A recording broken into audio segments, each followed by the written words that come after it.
Welcome to my channel, The Fall of Man, Adam, Eve, and the Forbidden Fruit.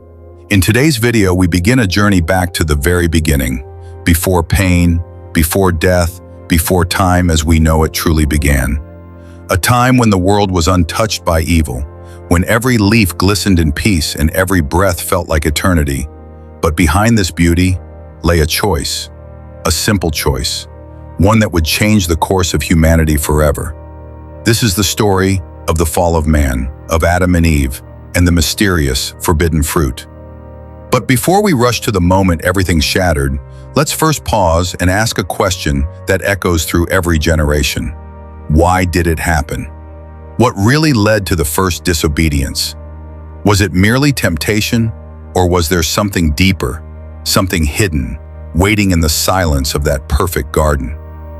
In the beginning, God created a world full of wonder, flawless skies, rivers that sparkled with life, and a garden unlike any place ever seen again, the Garden of Eden. In it, he placed the first man, Adam. Not born, but formed by the hands of the Creator himself, Adam lived in harmony with nature and walked daily with God.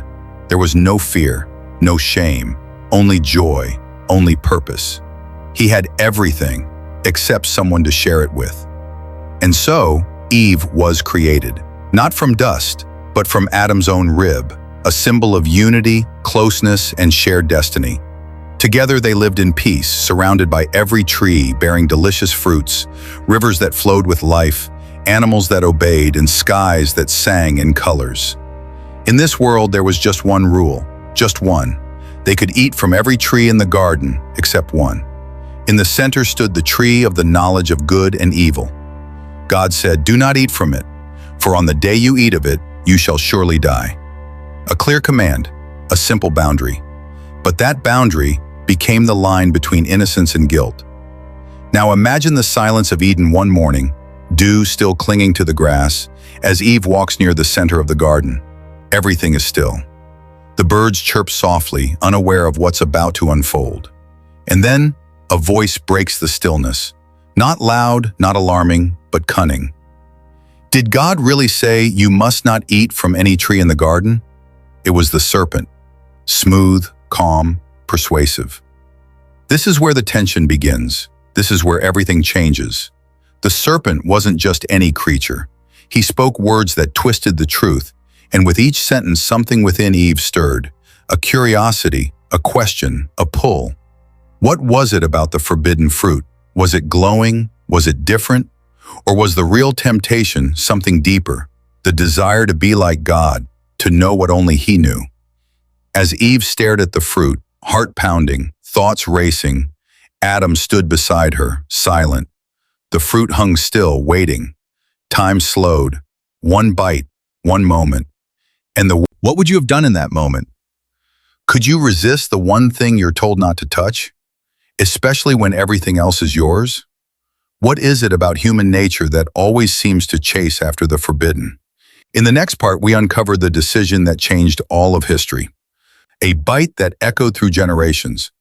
A fall that would bring sorrow, separation, and a world that suddenly knew shame. But it's not just a story of failure. It's also the beginning of a rescue mission that would stretch across centuries. So stay with me, because the story of Adam and Eve is not just about the past. It's about us. It's about you.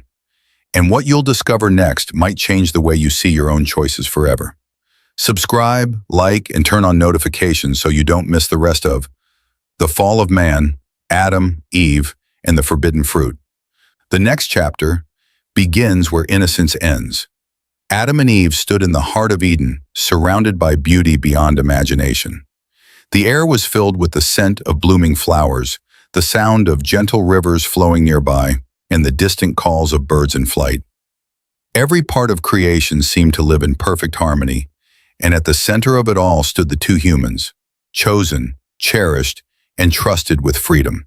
But even in paradise, something quietly stirred, a question, a whisper, a pull toward the one thing they were told to leave untouched. God had not given 1,000 rules, only one. And that one rule wasn't just about obedience, it was about trust. Could they trust the Creator's voice, over the voice of their own curiosity, over the words of a stranger who offered a different perspective. The serpent was unlike any other creature in the garden, subtle, intelligent, and patient. It didn't come with threats or force. It came with a question. Did God really say? And in that one question, it planted something dangerous: doubt. Eve's mind began to wander. Why would God keep something from us?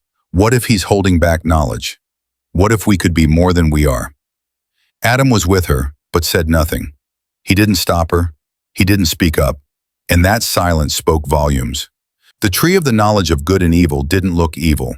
In fact, its fruit looked no different from the others. Maybe even more pleasing, more mysterious. But the warning still echoed. You shall not eat from it, or you will surely die. Not just a physical death, but something deeper.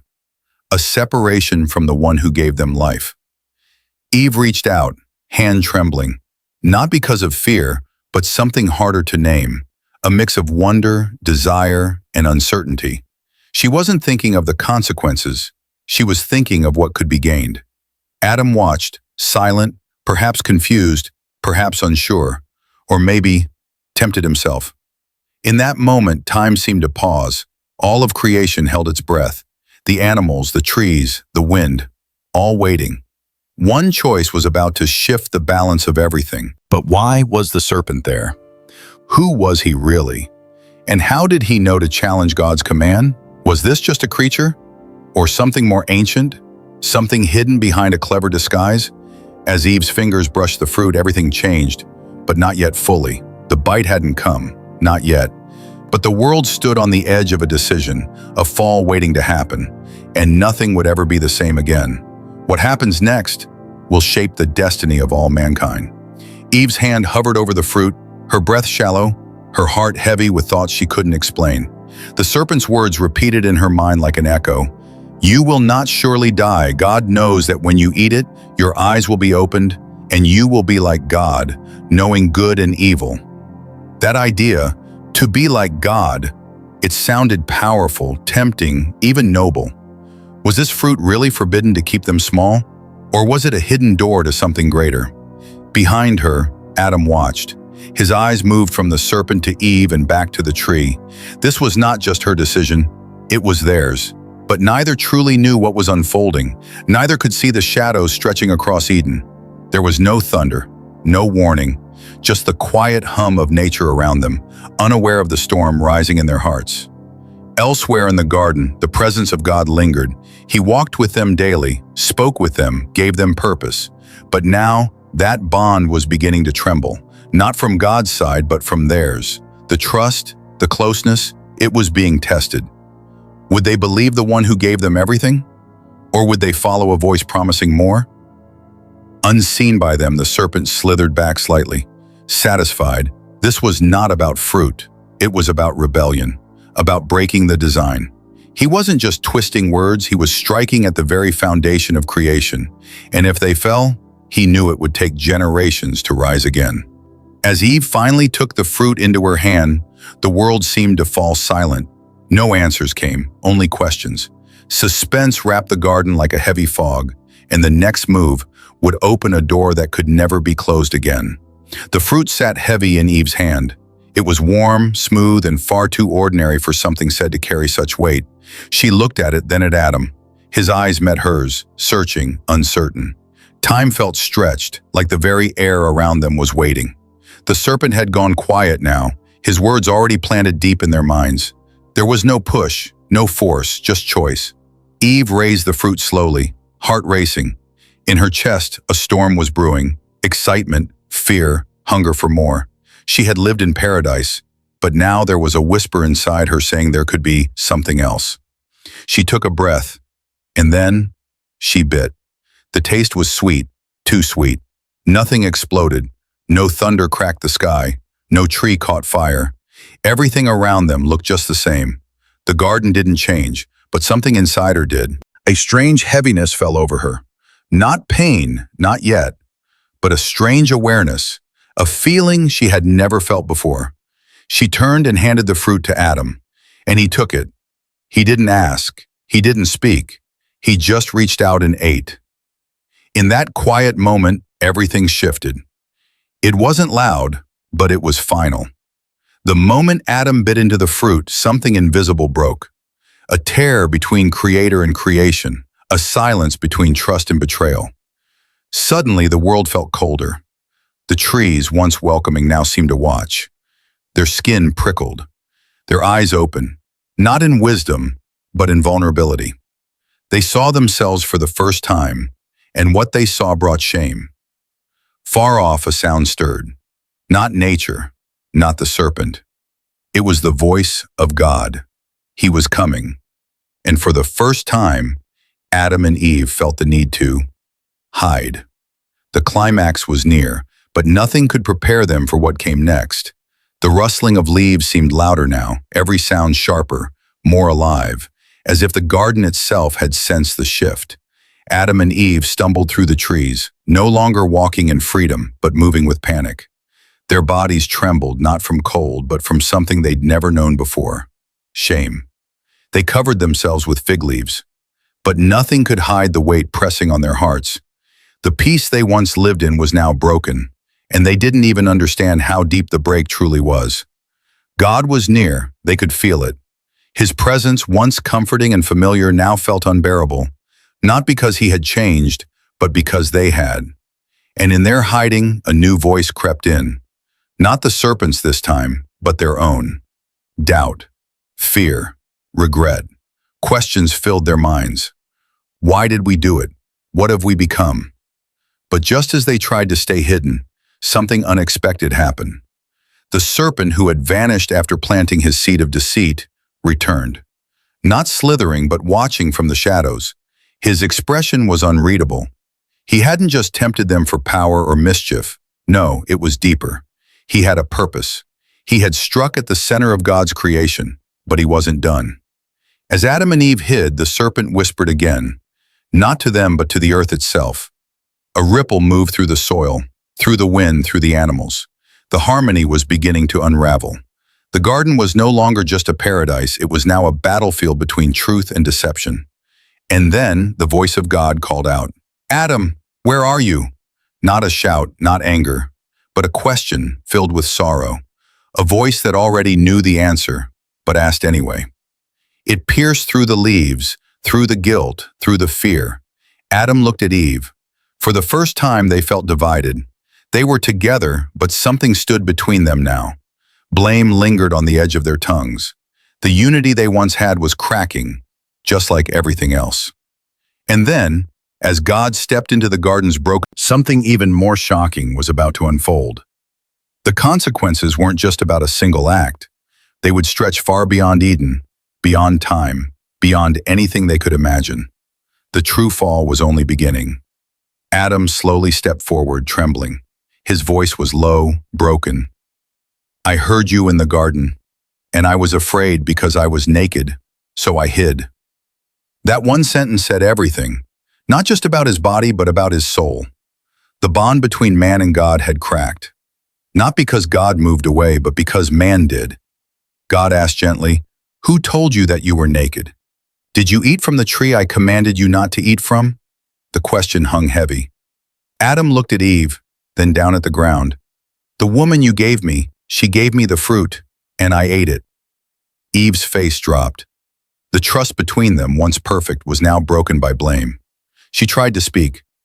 "The serpent deceived me, and I ate." There it was, the truth. Not shouted, not denied, just confessed. And yet the damage was done. The air turned still. The animals in the distance were quiet. The trees no longer danced in joy. God looked at the serpent, and his voice changed, no longer filled with sorrow, but with authority. "Because you have done this, you are cursed more than all animals. You will crawl on your belly and eat dust all your life." And then, a prophecy, a promise wrapped in mystery. "I will put enmity between you and the woman, and her offspring will crush your head, and you will strike his heel." The climax had arrived. Judgment was declared. Adam and Eve would leave Eden. Pain would now mark their lives, sorrow, labor, and death. But even in that moment of judgment, a twist came. God clothed them. not with fig leaves, but with garments made by his own hands. A sign of mercy in the middle of justice, a whisper of hope in the midst of loss. And as the gates of Eden closed behind them, guarded by a flaming sword, Adam looked back once more, not just at a garden lost, but at a future unknown. They had fallen, but the story wasn't over. Somewhere, far beyond their sight, the promise still lingered. Someone would come, someone born of the woman, and one day he would make things right again. But that battle had only just begun.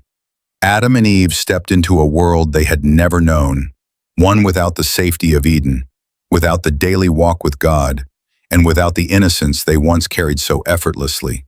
The sky still stretched above them, and the ground still bore fruit, but everything felt different now. The wind had a chill, the soil would resist, and pain would follow them, not only in their bodies, but in their hearts. Yet even in their exile, there was something else, a quiet hope. They remembered God's words, not only of judgment, but of promise, that one day from Eve's own descendants someone would come, someone who would crush the serpent's head, living through struggle and learning to walk by faith instead of sight. They had once tasted perfect peace, and now they had to live with the weight of choice. But they were not forgotten.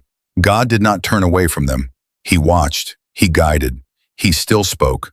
Though Eden was closed, his love was not. He taught them how to live, how to forgive, how to raise children in a world where good and evil now walk side by side. And so the story of humanity began, not in perfection, but in redemption. Adam and Eve's fall was not the end, but the beginning of a much larger story that would stretch across generations. Through kings and prophets, through deserts and temples, all leading to the promised one who would come to make all things new. The fall of man reminds us how fragile our choices can be, how quickly peace can turn to pain, and how deeply we all long for something greater. It teaches us that even when we fall, even when we fail, we are never beyond the reach of God's grace. And as their story ends, ours continues. We still wrestle with temptation. We still carry questions, but we also carry hope. Because from the very beginning, even in the darkest moment, God had already planned the way back. So remember this, Eden may be lost, but the promise lives on, and the journey toward restoration is still unfolding.